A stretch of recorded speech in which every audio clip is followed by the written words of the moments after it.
தமிழ்நாட்டில் ஒரு புதிய ஆட்சி வந்ததற்கு பிறகு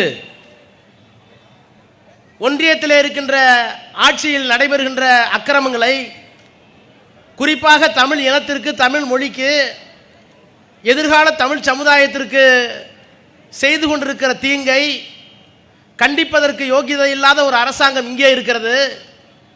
இது பொம்மை அரசாங்கம் தானே.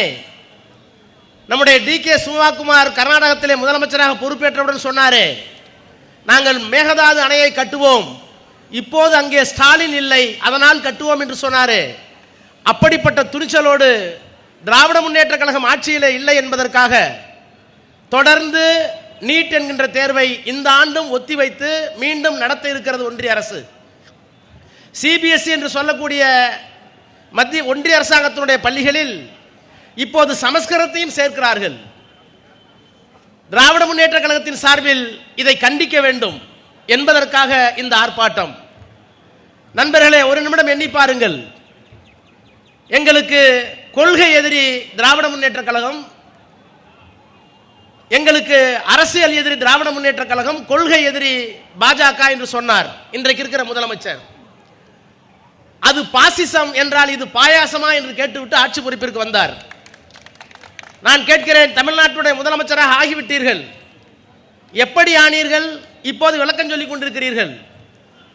எங்களால் தேர்ந்தெடுக்கப்பட்ட, எங்கள் கூட்டணியிலே தேர்ந்தெடுக்கப்பட்ட சட்டமன்ற உறுப்பினர்களை அனுப்பி வைத்தோம், ஆட்சி பொறுப்பிற்கு வந்தீர்கள் சொன்னீர்கள்.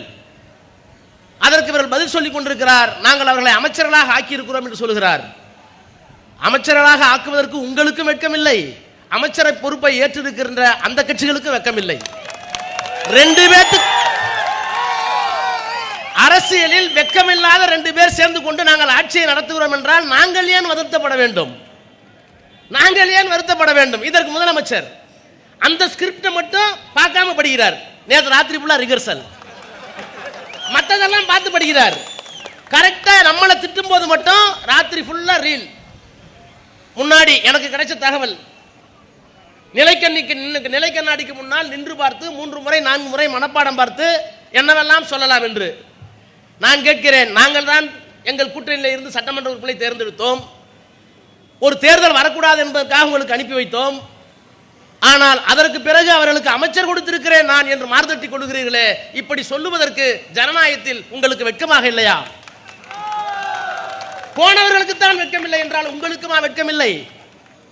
இப்படி வெட்கம் கட்ட ஒரு ஆட்சி இங்கே நடைபெறுகிற காரணத்தினால்தான் மோடிக்கு இந்த தைரியம். நான் உங்களை கேட்கிறேன், பாசிசம் பாயாசம் என்று சொன்னீர்களே, நாங்கள் பாசிசத்தை எதிர்ப்பதற்கு 1000 பேர் 2000 பேர் 5000 பேர் மாணவர்கள் திரண்டிருக்கிறார்கள். வெறும் 3 மாவட்டத்தில் 5000 பேர் திரண்டிருக்கிறார்கள். பாசிசத்தை நாங்கள் எதிர்க்கிறோம். சட்டமன்றம் 2 முறை கூடிவிட்டது. ஒரே ஒரு தீர்மானம், கவர்னர் உரையிலே சொல்லி இருக்கிறீர்களே, நாங்கள் மொழி திணிப்பை ஒப்புக்கொள்ள மாட்டோம், இந்தி திணிப்பை ஒப்புக்கொள்ள மாட்டோம், சமஸ்கிருதத்தை ஒப்புக்கொள்ள மாட்டோம் என்று சொன்னீர்களே. இந்த அரசாங்கம் எதிர்த்து சட்டமன்றத்தில் இந்த சிபிஎஸ்இ பள்ளிக்கூட சிலபஸை நாங்கள் தமிழ்நாட்டில் ஒப்புக்கொள்ள மாட்டோம் என்று சொல்லுகின்ற யோகிதை இந்த முதலமைச்சருக்கு உண்டா? கேட்ட dialogue, reel dialogue. Stalin sir, யார் அந்த ஸ்டாலின் சார்? மக்களால் தேர்ந்தெடுக்கப்பட்டு அரசியல் சட்டத்தின் அடிப்படையில் அரசியல் சட்டத்தை சொல்லி முத்துவேல் கருணாநிதி ஸ்டாலின் என்கின்ற நான் முதலமைச்சராக பொறுப்பேற்றுக் கொண்டு அரசியல் சட்டத்தில் சொல்லப்படுகின்ற கடமைகளை நிறைவேற்றுவேன் என்று சொன்ன முதலமைச்சர், கவனிங்க, என்று சொன்ன முதலமைச்சர் அதே அரசியல் சட்டத்திலே சத்தியப்பிரமாணம் எடுத்துக் கொண்டிருக்கிற பிரதமர், கேபினட், அந்த கேபினட் சொல்லுகின்ற எந்த திட்டத்தையும் எங்களுக்கு ஏற்படவில்லை என்றால் அது இடபிள்யூஸா, வந்தே மாதரமா, மும்மொழி கொள்கையா, நீட்டா, எங்களுடைய இறையாண்மை வேறு, ஒரே நாட்டில் இருக்கிறோம், ஒரே அரசியல் சட்டம், ஆனால் நாங்கள் out of control to Delhi என்று சொல்லுகின்ற ஒரு மாமனிதன் தான் ஸ்டாலின் சார். அந்த ஸ்டாலின் சாரை சொல்லிட்டு இன்னைக்கு ஒரே ஒரு வார்த்தை டெல்லியை பத்தி கேட்கறதுக்கு இந்த முதலமைச்சருக்கு தைரியம் உண்டா? இல்ல. என்றாலும் திராவிட முன்னேற்ற கழகம் நம்முடைய கொள்கையில் விட்டு விடல. திராவிட முன்னேற்ற கழகம் எது இன்றைக்கு சொல்லுகிறார்களே, நீங்க போய் கூட்டணி வச்சிருக்கீங்களே, தந்தை பெரியார் எப்படிப்பட்ட கூட்டணி அமைத்தார் தெரியுமா? 1937 ஆரம்பிச்சது இந்த இயக்கம் தமிழுக்காக.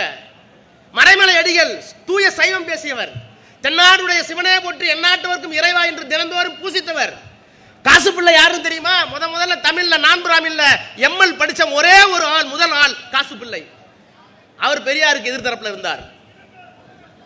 இப்படியெல்லாம் இருந்த சைவர்களை அழைத்துக் கொண்டுதான் நீங்கள் சைவம் பேசுகிறீர்கள், நான் பகுத்தறிவு பேசுகிறேன். ஆனால் நம் இருவருக்கும் தாய்மொழி தமிழ், இந்த தமிழை காப்பாற்றுவோம் என்று 1937 35 துவங்கின இயக்கம்.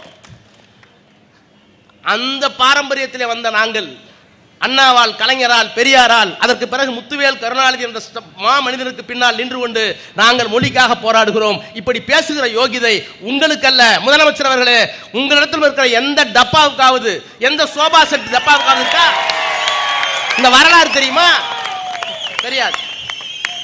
எடுத்த எடுப்பில் நான் கேட்டுக்கொள்கிறேன், துவக்குவதற்கு முன்பாக தமிழ்நாட்டுடைய முதலமைச்சர் பாசிஸ்டை எதிர்ப்பது உண்மையாக இருந்தால் பாசாங்கு செய்யாமல், நடிக்காமல், கேமராவுக்கு முன் நிற்பதாக எண்ணிக்கொள்ளாமல் தமிழ்நாட்டுடைய உணர்வுகளை பிரதிபலிக்க வேண்டுமானால் உடனடியாக சட்டமன்றத்தை கூட்டி நீங்கள் தீர்மானம் ஏற்ற தயாரா? இல்ல. மோடிக்கு வருகிறேன். தமிழ்நாடு சட்டமன்றம் தீர்மானம் போட்டுச்சு நீட்டுக்கு. தமிழ்நாட்டை நாங்கள் நீட்டை ஏத்துக்க மாட்டோம். தமிழ்நாடு சட்டமன்றம் நீட்டை ஏத்துக்க மாட்டோம் தீர்மானம் போடுது. நாடாளுமன்றம் நீட் வேணும்னு தீர்மானம் போடுது. 140 கோடி மக்கள் இருக்கிற நாடாளுமன்றத்தில் எதை போடுகிறார்களோ அதில் 8 கோடி மக்கள் வாழ்கின்ற நாங்கள் ஏற்றுக்கொள்ள என்று சொல்லுகின்ற ஆற்றல் தமிழ்நாட்டுக்கு மட்டும்தான் உண்டு, இந்தியாவில் வேறு எந்த மாநிலத்துக்கும் இல்லை. அதற்கு காரணம் முத்துவேல் கருணாநிதி ஸ்டாலின் என்ற மனிதர். இன்றைக்கு அப்படிப்பட்ட நிலையை உங்களால் எடுக்க முடியுமா? அதே மாதிரி இன்றைக்கு சமஸ்கிருத திணிப்பு. ஏன் சமஸ்கிருத திணிப்பு எதுக்குறோம்? ஆரியம் திராவிடம் என்று பேசுகிறார்களே, 2 பண்பாடு தான் இந்தியாவில். சமஸ்கிருதத்தை அடிப்படையாக கொண்டு விந்திய மலைக்கு அப்பால் இருக்கிற அந்த வட மாநிலங்கள் சமஸ்கிருதத்துக்கு அல்லாமல், சமஸ்கிருதத்தை ஏற்றுக்கொள்ளாமல் தமிழை கொண்டிருக்கின்ற கன்னடமும், கலிதெலுங்கும், கவின் மலையாளமும், தாயே தமிழே உதிரத்தே எழுத்திருந்தே புதித்திருந்தே சொல்லுகிறோமே, இந்த மாநிலங்கள் சமஸ்கிருதத்தை ஏற்றுக்கொள்ளாது. சமஸ்கிருதம் 4 வரணை சொல்லுகிறது. தமிழ் பிறப்புக்கும் எல்லா உயிர்க்கும் என்று சொல்லுகிறது. சமஸ்கிருதம் பெண்ணை படிக்காது என்று சொல்லுகிறது. தமிழ் அந்த காலத்திலேயே சாதி 2 ஒழிய வேலும் இல்லை, பெண்கள் படிக்க வேண்டும் என்று சொன்ன மொழி. எனவே மொழியால், கலாச்சாரத்தால், பண்பாட்டால், நிலப்பரப்பியலால் நாங்கள் திராவிடர்கள் ஆறுகள் என்று இப்போதல்ல அப்போதே நாங்கள் நிரூபித்தோம். இன்றைக்கும் அது தொடர்கிறது.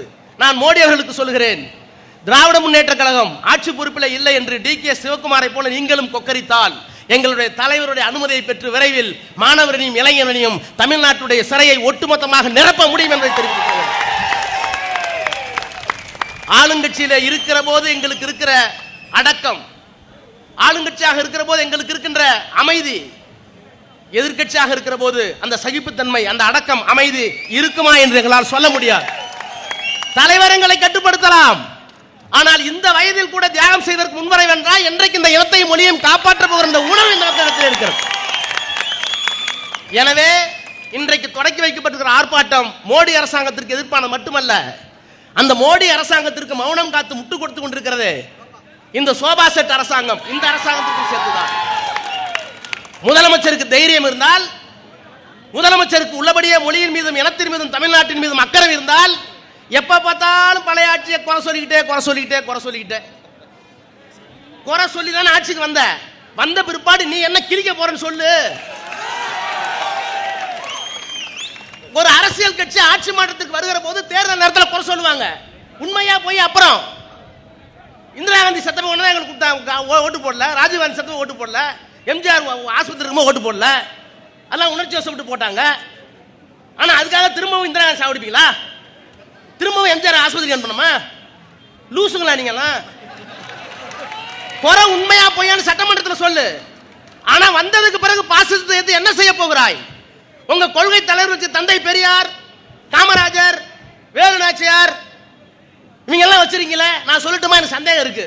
சாதியை ஒழிக்க அல்ல, தமிழை வளர்க்க அல்ல, இந்த தலைவர்கள் எல்லாம் சாதிக்குள் அடக்க வேண்டும் என்பதற்காக, அந்த சாதி ஓட்டுகளை பெறலாம் என்பதற்காக இந்த ஜோடனை பண்ணிட்டு இருக்கீங்களா? நீங்க கேட்க மாட்டாங்களா? எனவே தான் சொல்லுகிறேன், இந்த மண் திராவிட மண், தமிழ் மண், பெரியாரும் அண்ணாவும் கலைஞரும் பண்படுத்திய இந்த மண்ணில் இன்றைக்கு கல்லூரியிலே படித்துக் கொண்டிருக்கின்ற, கல்லூரியை விட்டு சற்றே வெளிவந்திருக்கின்ற அன்பிற்குரிய மாணவ கண்மணிகளே, இளைஞர்களே, நம்முடைய தலைவர் வழியில் நிற்போம்.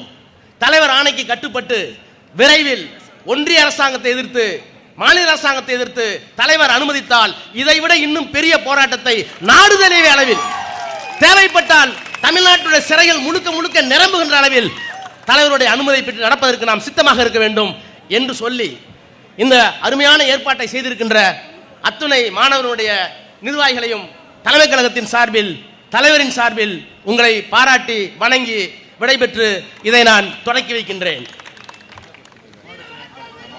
வீர வணக்கம், வீர வணக்கம், வீர வணக்கம், வீர வணக்கம்.